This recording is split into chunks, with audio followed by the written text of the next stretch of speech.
Lalu kemudian apa yang terjadi? 1946 mereka pun mengambil tanah itu. Mereka mengaku itu klaim milik mereka dengan mitos-mitosnya bahwa mereka mengatakan akan turun juru selamat Mesias dengan syarat 5. Kalau 5 ini bisa terwujud, maka Mesias yang dijanjikan, yang ditunggu-tunggu akan turun. Karena memang dari dulu mereka menunggu itu. Mereka meyakini bahwa dia belum turun sampai sekarang. Wa kanu min qablu yastaftihuna 'alal ladzina kafaru. Setiap kali mereka perang melawan orang kafir, mereka selalu yastaftihun, minta kepada Allah, beri kami kemenangan berkat juru selamat yang akan turun. Juru selamat itu keturunan dari Ibrahim, tapi tidak disebutkan apakah dari silsilah Yakub, Ismail atau Ishak. Hanya dikatakan dia dari keturunan Ibrahim. Maka selalu mereka falamma ja'ahum ma'arafu kafaru bih. Ketika yang mereka tunggu-tunggu itu datang kepada mereka, mereka mengingkari dan mengkafirinya. Sebenarnya dalam agama Islam yang ditunggu-tunggu Yahudi itu sudah datang. Alladzina atainahumul kitab, mereka yang kami beri Alkitab, Taurat itu, ya'rifunahu, mengenal dia, mengenal juru selamat yang ditunggu-tunggu itu. Kama ya'rifuna abna'ahum, sebagaimana mereka mengenal anak kandung mereka sendiri. Tapi kenapa mereka tidak mengakuinya? Karena tidak sesuai dengan keinginan mereka. Kullama ja'akum rasulun, setiap kali datang rasul, bima la tahwa anfusukum, kalau tidak sesuai dengan hawa nafsu kamu, fariqan kadzabtum, sebagiannya kamu dustakan, wa fariqan taqtulun, sebagiannya kamu bunuh. Dua-dua terjadi pada diri Nabi Muhammad SAW. Kadzabtum, mereka dustakan, mereka katakan sahir, tukang sihir, mereka katakan kadzab, tukang bohong, mereka katakan asatirul awalin, dongeng mitos nenek moyang, dan fariqan taqtulun, mereka bunuh. Nabi Muhammad juga mereka bunuh. Mereka undang ke Bani Quraizah, Bani Qainuqa, Khaybar. Setelah Nabi datang, mereka tanya, apa makanan yang paling disuka? Lalu Nabi menjawab, yang paling disuka adalah kaki kambing bagian depan. Hanya itu saja. Nabi kalau makan kaki kambing bagian depan. Ada juga kawan saya kalau makan, kamu mau yang mana? Kaki kambing yang sebelah kanan. Gimana kita tahu kaki kambing sebelah kanan udah dimasak? Ternyata di situ dia tanamkan racun sebanyak-banyaknya. Jadi dua sifat Yahudi itu terjadi pada diri Nabi SAW. Setiap kali datang Nabi yang tak sesuai dengan hawa nafsu mereka, mereka dustakan atau mereka bunuh. Nabi Muhammad SAW mengalami dua-dua. Mereka dusta dan mereka bunuh. Jadi mereka sekarang mendirikan negara Israel itu berdasarkan mitos, berdasarkan ngawang-ngawang yang ada dalam pemikiran mereka bahwa juru selamat itu belum datang dan dia nanti akan datang di akhir zaman, dan kalau dia datang nanti dia akan memimpin dunia. Selain daripada mereka hanya akan menjadi keledai tunggangan, ghaib namanya. Selain Yahudi, maka dia akan menjadi keledai tunggangan. Amerika pun sebenarnya adalah keledai tunggangan. Yang penunggangnya siapa? Yahudi. Mereka lah yang menjadi penunggang. Maka penguasa-penguasa dunia itu semuanya adalah keledai tunggangan mereka, yang mereka ikat pakai tali. Mereka bisa membuat dia berjalan, bisa arah kiri kanan, bisa membuat berhenti. Itulah yang ada dalam filosofi pemikiran mereka. Mereka dengan segala mitosnya bisa membangun sebuah pemikiran dan bisa membangun sebuah negara. Ada target yang mau dicapai. Apa yang memotivasi mereka? Uang, ekonomi, kekuasaan. Tapi targetnya jelas. Maka mereka akan menguasai dunia. Kata mereka, juru selamat itu akan turun, syaratnya satu. Kalau semua Yahudi yang ada di dunia ini kembali ke bumi yang dijadikan Tuhan sebagai hadiah akibat kalah dari pergulatan bersama Israel. Maka berlomba-lombalah mereka pulang ke bumi itu sejak 1946, dan sekarang sudah berkumpul di bumi itu sebanyak 5 juta Yahudi. Yang sebelumnya mereka terpecah belah, ada di Rusia, ada di Eropa, yang dilululantakkan, dihancurkan oleh Nazi. Lalu kemudian ada di Maroko, ada di Spanyol. 1946 mereka berlomba-lomba pulang bersama ke Palestina. Tapi ada yang diterima pulang, ada yang tidak diterima pulang.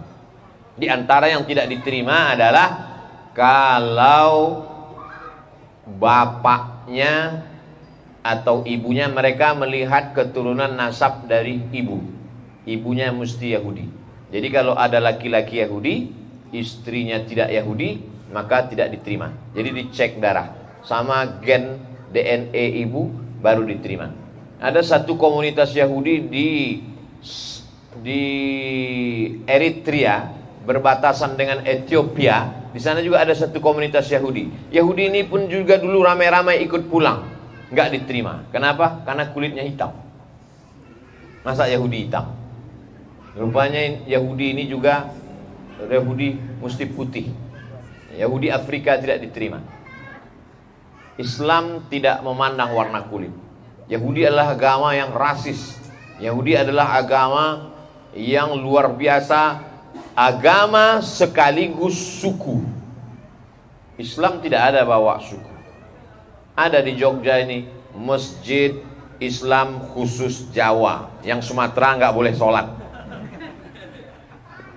Nggak ada.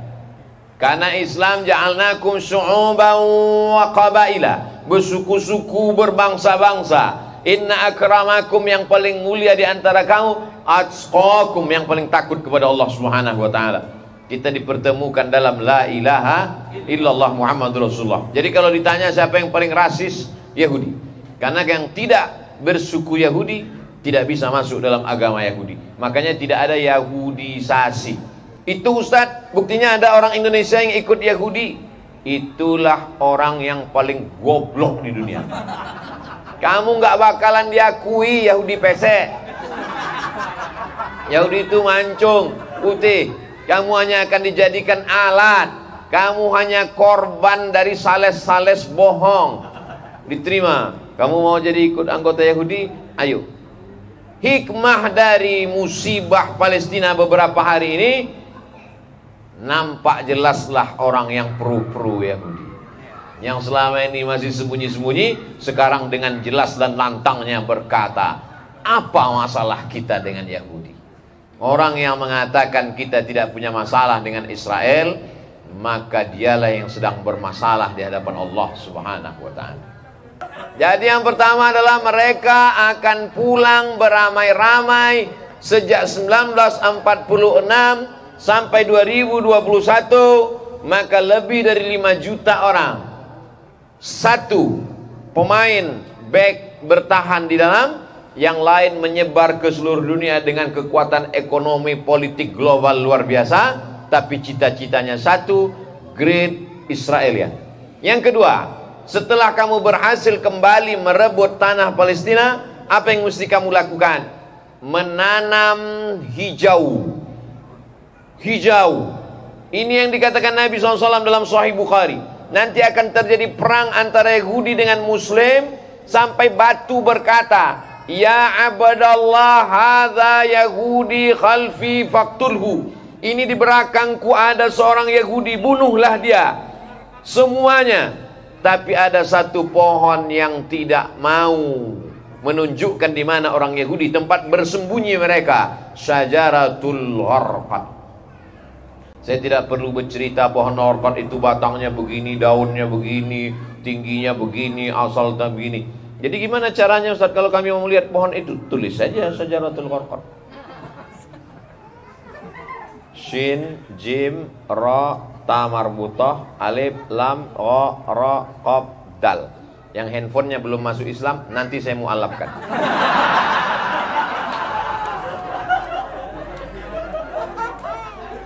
Syajaratul Gharqad. Syajaratul Gharqad. Saya dari Kairo naik bis sampai ke Rafah. Di Rafah kota itu dibagi dua. Ada satu kota namanya kota Rafah. Kota itu dibagi dua. Sebelah diambil oleh Israel, sebelah diambil oleh Mesir. Di tengahnya dipasang kawat duri dengan tegangan voltase tinggi. Siapa saja yang menyentuh akan mati. Maka orang Islam yang ada di Rafah, bagian yang dijajah Israel, kalau mau kirim surat ke yang ada di Rafah yang punya Mesir, pakai layang-layang. Di layang-layang dibuat, tempelkan surat, nanti layang-layangnya turun ke sana. Begitulah mereka. Jadi kami tegak, sedih memang melihat tentara-tentara Israel berbaris gagah perkasa dengan bendera Israel yang dihembus angin berkibar. Tiba-tiba bendera Palestinanya tidak berkibar, padahal anginnya sama. Kenapa tidak berkibar? Lapu,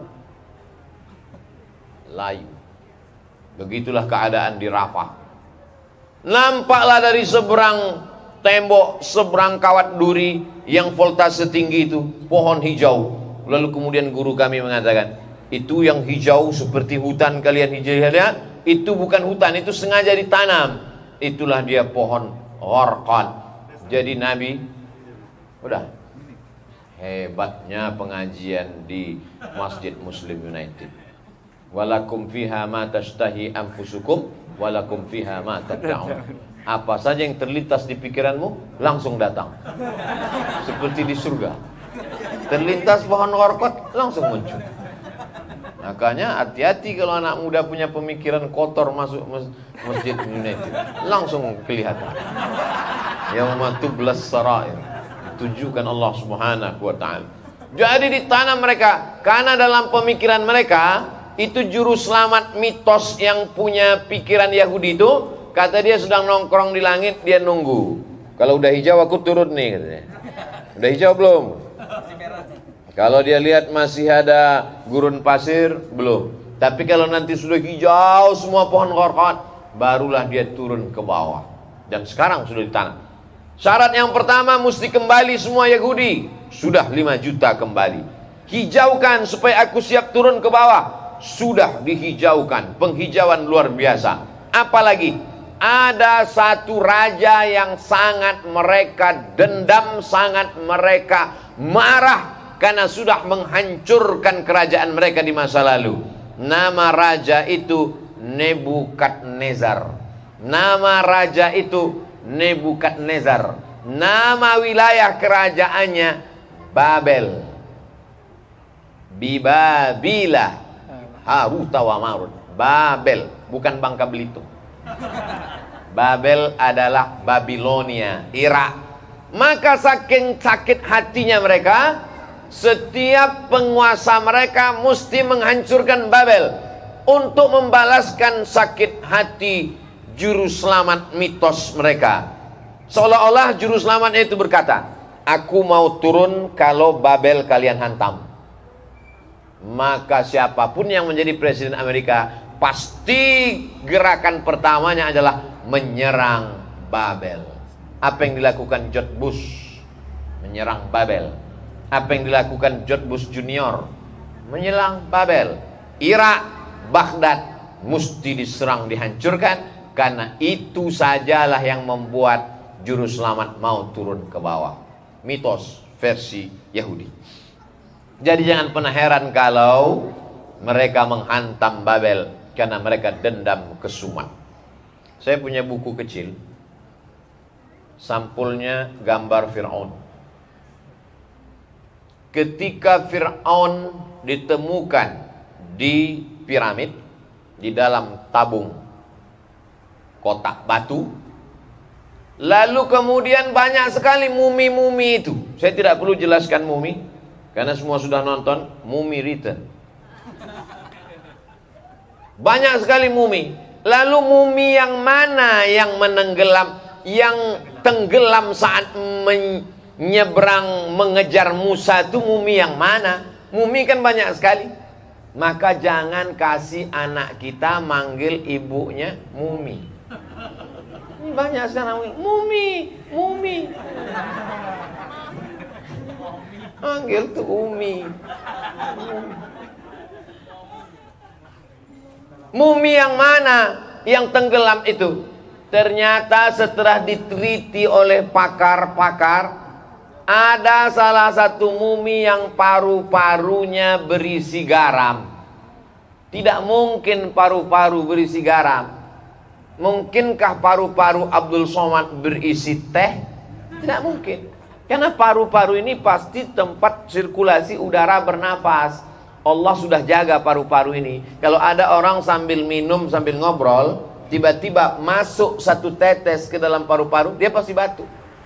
Pasti batuk. Kalau nggak percaya, coba minum sambil ngobrol. Iya, saya sudah ngobrol. Keluar. Tiba-tiba dalam paru-parunya bisa ada garam. Itu menunjukkan bahwa dia mati tertelan air garam dan garam masuk ke paru-parunya. Itulah indikasi mengatakan bahwa inilah dia Fir'aun, Farao yang tenggelam di Laut Merah. Karena sudah dapat dipastikan bahwa dia, maka dinobatkanlah inilah dia yang mengejar Musa yang tenggelam di Laut Merah. Datanglah seorang jenderal, matanya buta sebelah, namanya Musa Dayan. Gambarnya Pak Ustadz, ya tinggal ketik aja. Musa Dayan.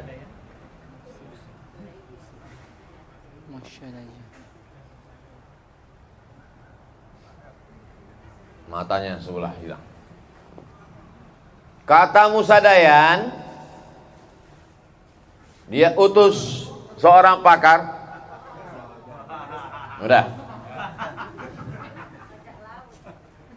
Bajak laut. Musa Dayan mengutus beberapa orang untuk menjumpai Presiden Anwar Sadat Mesir, meminta supaya mumi itu diobati ke Paris, Prancis, karena mumi itu katanya sakit. Akhirnya pakar, bukunya ada di rumah. Akhirnya pakar mengatakan, Presiden Anwar Sadat, ya, ini mumi ini sakit, harus diobati ke Paris. Diterbangkanlah mumi itu ke Paris, Prancis. Sampai di Paris, dimasukkan ke rumah sakit, mau diobati, katanya ada kulitnya yang nanti akan busuk, akan segala macam. Begitu sampai, rupanya Musa Dayan sudah nunggu. Mereka beramai-ramai meninju wajah Fir'aun. Kenapa? Karena kata Musa Dayan dan the gang, kamulah yang ngusir nenek moyang kami dari Mesir.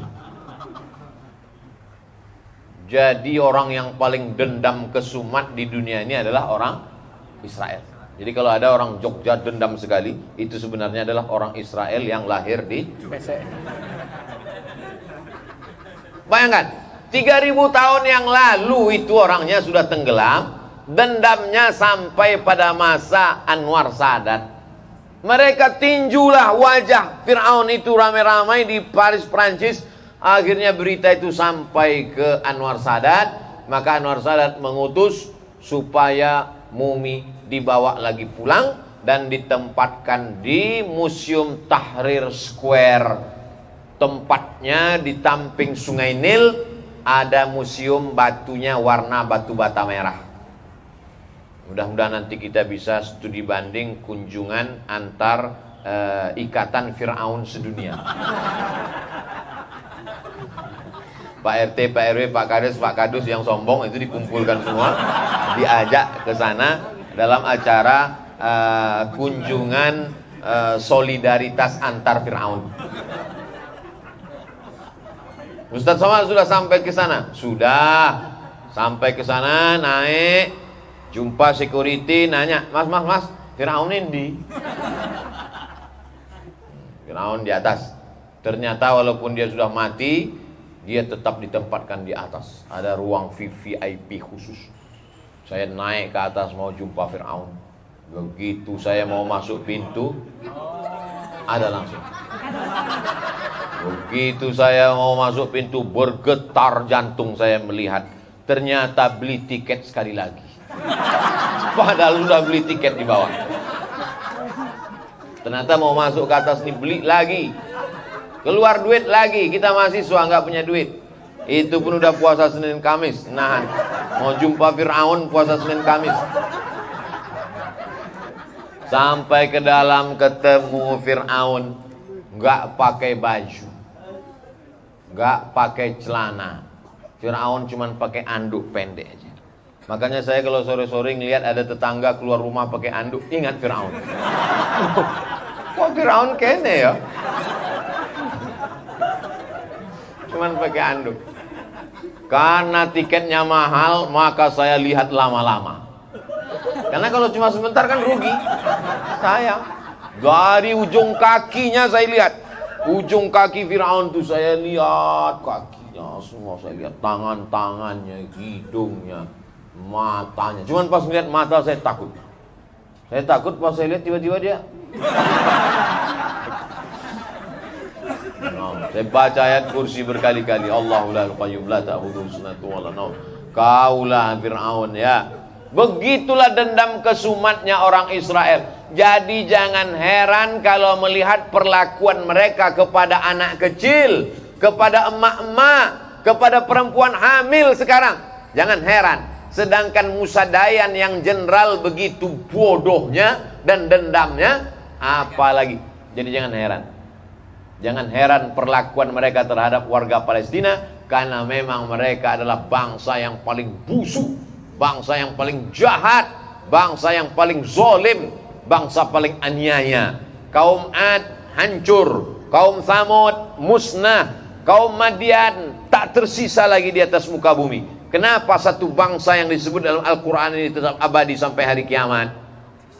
Kenapa tidak dihancurkan Allah? Kenapa disisakan? Kenapa tidak dibinasakan Allah dengan satu teriakan malaikat? Kenapa tidak dihancurkan Allah seperti kaumnya Nabi Lut? Kenapa tidak dibinasakan Allah? Untuk menjadi tiket masuk surga bagi anak-anak muda Yogyakarta. Teriaknya jangan kuat-kuat.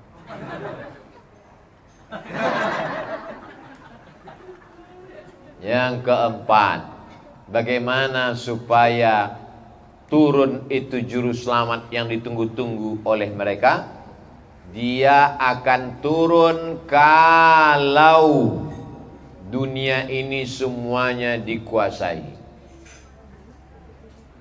Biarkan dia sholatnya cara Islam, puasanya cara Islam, tapi cara hidupnya, cara bernegaranya, cara bermasyarakatnya, cara keluarganya. Makanya disebut di situ, walan tardha ankal yahudu walan nasara hatta tattabi'a millatahum, bukan dinahum. Kalau din itu murtad, ikut agama, dinnya tetap Islam, tapi cara hidupnya, cara ekonominya, cara politiknya. Sekarang orang banyak sekali benci Yahudi, tapi produk Yahudi dipakai. Ada seorang tokoh makan donat Yahudi, padahal baru selesai acara seminar di hotel melawan Yahudi. Pas ketemu sama Ustadz Tengku Zulkarnain Al-Mukarram rahimahullah di pesawat, dia lihat narasumbernya makan produk Yahudi. Terus Ustadz Tengku nanya, tadi acaranya kan melawan Yahudi. Iya. Terus ini produk Yahudi yang ente makan. Apa jawab dia? Yahudi mesti kita lawan.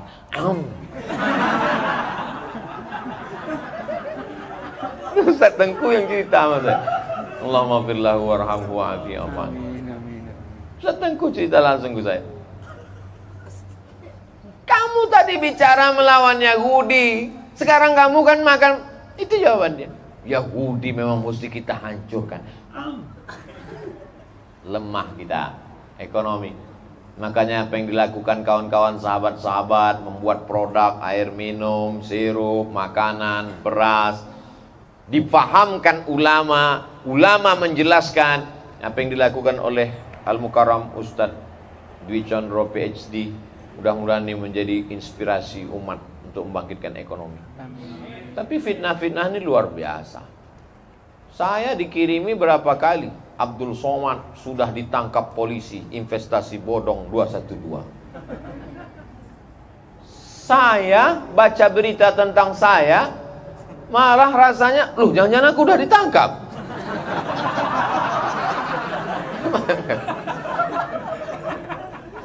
Mengerikan dunia ini. Hebat memang. Sebab itu maka kita jangan pernah merasa lemah, mesti kuat. Yang terakhir, yang kelima. Apa lagi puncaknya? Dia akan turun kalau Temple of Solomon muncul ke atas. Temple of Solomon, kuil Sulaiman, mitos lagi. Yang mereka bangun ini semuanya mitos. Tapi yang muncul ke atas itu hakiki, nyata, real negara. Tapi dibangun di atas mitos. Betapa mitos bisa membangkitkan sesuatu yang besar. Mana contoh? Israel. Dia katakan bahwa kalau dibangun Temple of Solomon ini muncul ke atas, maka si juru selamat tadi melihat dari langit, melihat, wah, kursi saya sudah siap.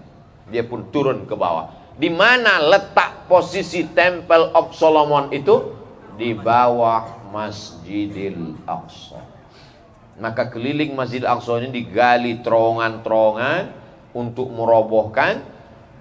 Bagaimana gambar Temple of Solomon? Tinggal tulis saja Temple of Solomon. Temple of Solomon. Ustadz, saya tulis Temple of Solomon kok malah keluar tempel ban?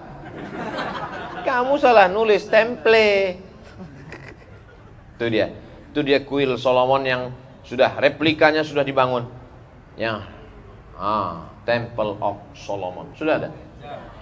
Nah, kalau semua masjid seperti masjid Muslim United ini cerdas, ngomong langsung keluar, ngomong langsung keluar, cerita sirup langsung keluar. Luar biasa. Mereka akan membangun ini demi untuk turunnya dia. Kalau mereka membangun peradaban berdasarkan mitos, bisa melahirkan kekuasaan yang hakiki. Apakah peradaban Islam itu mitos? Tidak. Apakah ajaran Islam itu mitos? Lalu kenapa tidak bisa melahirkan yang hakiki? Jawabannya adalah Yahudi percaya kepada mitos bisa melahirkan yang hakiki. Kita tidak percaya kepada yang hakiki, maka kita hanya menjadi mitos. Cakap. Kuat. Itulah yang dapat saya sampaikan pada kesempatan ini. Mudah-mudahan ada manfaatnya. Saya kembalikan kepada Al-Habib Ja'far Al-Jifri. Jazakumullahu khairan katsira. Orang Yahudi percaya pada mitos, maka mereka menjadi melahirkan yang hakiki. Sedangkan Al-Quran itu hakiki, kita enggak percaya, maka kita akan jadi mitos. Allah Subhanahu wa ta'ala berfirman, inna hadza lahuwal qasasul haq. Semua yang ada dalam Al-Quran adalah qasasul haq. Yang mana Allah sebutkan, laqad kana fi qasasihim ibratun liulil albab, maka na haditsan yuftara walakin tasdiqal ladzi baina yadayhi wa tafsila kulli syai' wa huda wa rahmatun liqaumin yu'minun. Ini Ustaz yang sedang kita bangun di Muslim United. Kita punya pengajian Saat Night di mana bahasan utamanya adalah kita membedah satu persatu kisah-kisah dalam Al-Qur'an supaya bisa menginspirasi, menggerakkan karakter-karakter anak-anak muda sehingga bisa betul-betul merealisasikan apa yang ada di dalam Al-Qur'an. Cuman masalahnya kurang iman itu Ustaz, PR-nya Ustaz. Ini semoga Ustadz selalu mendoakan kami supaya kami diberi Allah kemudahan untuk bisa menerapkan pendidikan kisah-kisah Al-Quran, pendidikan iman di dalam generasi muda. Ya, ada waktu berapa menit?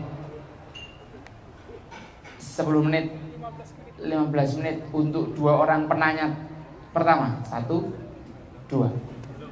Oke, dimulai dari Mas Fikri, silahkan dikasih speaker. MC. Ya, silakan Mas Fikri. Bismillahirrahmanirrahim. Jazakumullah khairan katsiran atas waktunya dan kesempatannya. Perkenalkan, nama saya Fikri. Kalau boleh bertanya 2, Ustaz. Yang pertama, apa benar, apa bisa Indonesia itu menjadi yang disabdakan Rasulullah SAW itu bahwa menjadi cahaya dari paling timur. Dan yang kedua, apa aja syarat menjadi mujtahid? Mujtahid. Mujadid Ustaz mungkin maksudnya. Mujadid ah. Mujtahid. Oh, mujtahid. Mujtahid. Betul Ustaz, mau dijawab dulu atau pertanyaan berikutnya? Saya jawab langsung, takut Ya, lupa. betul. Wa adzin fin nasi bil haji. Wahai Ibrahim, panggillah manusia untuk melaksanakan haji. Kalau sudah kau panggil mereka, Nabi Ibrahim pun naik ke Jabal Abi Qubais. Jabal Abi Qubais bukit yang paling tinggi di Makkah. Dia naik ke atas, dia panggil semua manusia. Ya'tina, mereka akan datang untuk ke Makkah min kulli fajjin amiq, dari lembah yang paling dalam.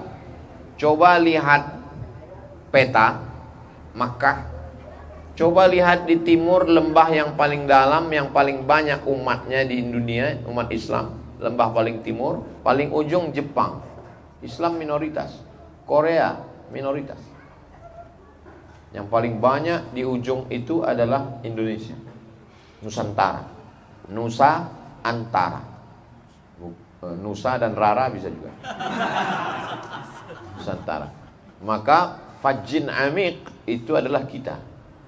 Beberapa habaib yang mendapatkan bisyarah, di antaranya Sayyidi Habib Muhammad bin Alawi bin Abbas Al-Hasani Al-Maliki, bisyarah dari Nabi SAW, Indonesia. Karena kita mayoritas.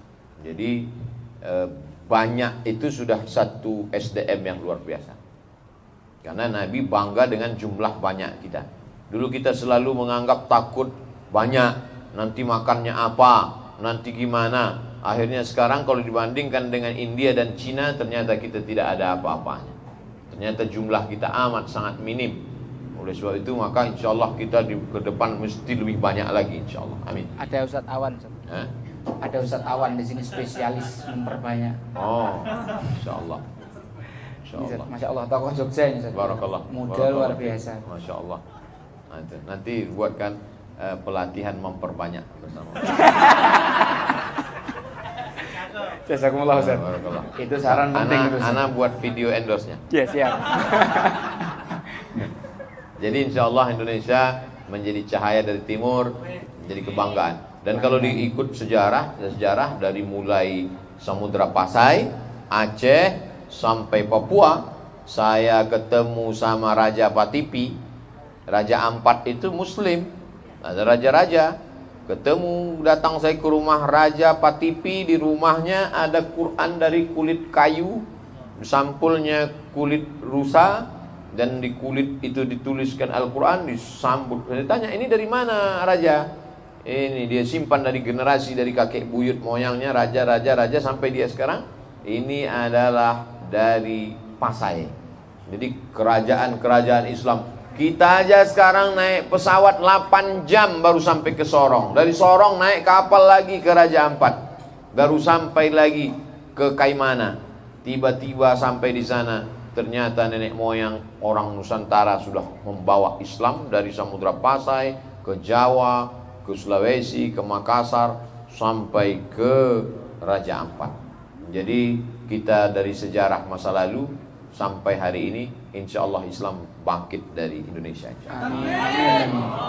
Syarat untuk menjadi mujtahid. Imam yang sampai pada level mujtahid yang masyhur 4. Pertama, Imam Nu'man bin Sabit, terkenal dengan nama Imam Hanafi, meninggal tahun 150 Hijrah. Yang kedua, Imam Malik bin Anas, terkenal dengan nama Imam Maliki, meninggal tahun 179 Hijrah. Yang ketiga, Imam Muhammad bin Idris Asy-Syafi'i, meninggal tahun 204 Hijrah, makamnya di Fustat, Kairo, Mesir.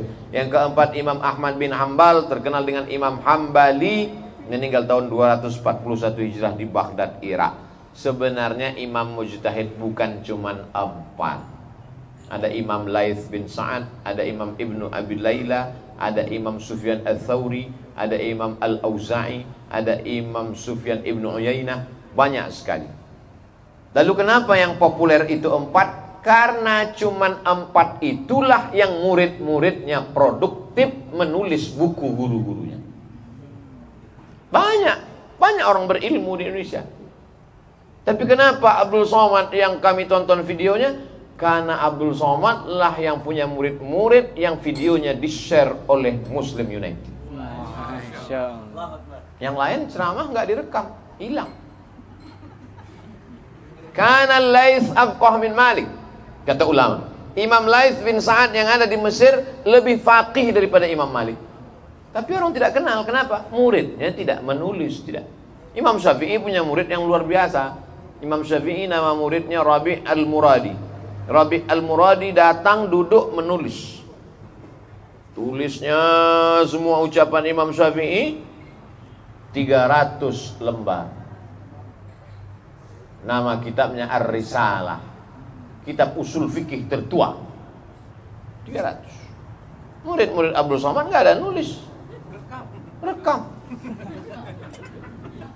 Pas saya ceramah ke Baitul Kilmah, tempat Dr. Agu Irawan, tiba-tiba datang 3 orang.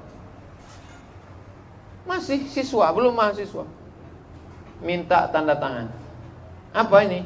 Dia bawa buku 500 halaman. Ceramah Ustadz Somad sudah saya tulis. Pagi sekolah, sore jualan bakso, malam nulis. Dengar, tulis, dengar, tulis. Minta tanda tangan. Saya tanda tangan, cetak. Anak Jogja, bukan orang Riau. Sampai ke Riau saya sampaikan itu. Saya di Jogja, 3 anak datang, ceramah saya mereka tuliskan. Hebat. Islam akan bangkit dari Indonesia, khusus dari Yogyakarta. Amin. Kenapa Ustaz ngomong gitu? Saya sedang di Jogja. Bukan. Karena memang yang nulis buku saya itu sampai 500 halaman itu memang cuma di Jogja. Tidak ada lain. Tidak ada tempat lain. Bagaimana mereka? Mereka adalah korban konflik di salah satu daerah, diambil oleh Ustadz Dr. Agu Irawan, disekolahkan, lalu kemudian pagi sekolah, sore jualan bakso, malamnya menulis. Dan sekarang masih berlanjut. Luar biasa. Jadi, syarat menjadi mujtahid, hafal Al-Quran, atau paling tidak ayat-ayat ahkam. Ayat-ayat yang terkait dengan hukum, yang jumlahnya 500 sampai 600 ayat. Yang kedua, hafal hadis, atau paling tidak hadis-hadis ahkam yang dituliskan oleh Imam Al-Hafiz Ibnu Hajar Al-Asqalani dalam kitab Bulughul Maram min Adillatil Ahkam. Syarahnya ditulis oleh Imam As-Sun'ani dalam kitab Subulus Salam, Syarah Bulughul Maram. Yang ketiga, dia mesti hafal, ingat ijma', supaya jangan sampai ijtihadnya bertentangan dengan ijma'. Yang ketiga, dia mesti paham qiyas, analogi. Qiyas itu adalah menetapkan suatu hukum yang belum ada hukumnya kepada sesuatu yang sudah ada hukumnya dengan melihat titik persamaan. Namanya qiyas. Karena kalau tidak ada qiyas, nanti anak-anak muda enak aja ngisap ganja. Pas ditanya, ganja ini haram, mana ayatnya dari Quran dan Sunnah? Dia enak aja pakai pil koplo, pakai Inex, pakai sabu. Dia nyabu, pas ditanya, sabu haram. Mari kembali ke Quran dan Sunnah. Enggak ada sabu dalam Quran dan Sunnah. Itu penerapan haramnya koplo, sabu, Inex itu dari qiyas. Qiyas itu analogi, menetapkan sesuatu yang belum ada hukumnya, ganja, kepada sesuatu yang sudah ada hukumnya, khamar, dengan melihat titik persamaan antara keduanya, menghilangkan akal. 5. Mujtahid mesti faham sastra, kaedah, gramatikal bahasa Arab, supaya jangan sampai dia salah faham tentang bunyi teks. Disitulah baru ada nahwu, sharaf, balaghah, ma'ani, bayan untuk memahami itu. Imam Syafi'i untuk menjadi mujtahid itu berapa lama dia belajar bahasa Arab? Keponakannya ditanya, berapa lama Imam Syafi'i belajar bahasa Arab? 20 sanah fi Bani Huzail, 20 tahun di Bani Huzail. Dia tidak belajar bahasa Arab di Makkah, karena bahasa Arab di Makkah sudah terkontaminasi oleh orang Romawi, oleh orang Persia, karena mereka banyak dagang di kota. Bahasa di kota rusak. maka bahasa yang masih bersih, steril, original di kampung Bani Huzail. Di sana Imam Syafi'i belajar 20 tahun baru jadi mujtahid. Jadi kalau ada orang sekarang mengaku Syafi'i mujtahid, saya juga mujtahid. Ente udah lulus rapid test. Corona kayaknya nggak ngeracuni otak deh. Imam Syafi'i belajar bahasa Arab di Bani Huzail 20 tahun. Ente ngambil 2 SKS, potong pertemuan pertama, potong mid semester, potong ujian akhir semester, ketemu cuma 13, itu pun online. Jadi yang ada sekarang itu bukan imam mujtahid, tapi adalah imam mujtahid. Lalu kemudian di dalam itu lagi ada mujtahid mazhab. Dia mujtahid tapi di dalam mazhab, seperti Imam Nawawi, mujtahid mazhab. Lalu kemudian setelah itu di bawah tarjih, murajjih. Dan ada beberapa pendapat ulama, lalu dia tarjih dengan kaedah dia. Kalau Ustaz Abdul Somad, saya muttabi, mujtahid, muttabi, muqallid. Orang yang ikut aja, nggak tahu dalilnya. Muqallid. Muqallid diambil dari kata qiladah. Qiladah artinya rantai, mengikatkan lehernya ini dengan rantai, ikut aja. Sampean kenapa ikut ini haram halal? Mbuh Pak Ustaz, melu aja lah. Ikut aja. Itu muqallid. Tapi kalau tahu dalilnya, itu adalah muttabi, ikut tahu dalil. Tapi kalau dia berijtihad, maka dia mujtahid. Saya sampai sekarang muqallid dikit di atas, itulah. Maka kalau saya bicara, kalau ditanya menurut Imam Nawawi, menurut Imam Ibnu Hajar Asqalani, menurut Imam As-Suyuti, menurut Imam Asy-Syafi'i, tak pernah menurut saya sebagai seorang imam mujtahid. Wallahu a'lam.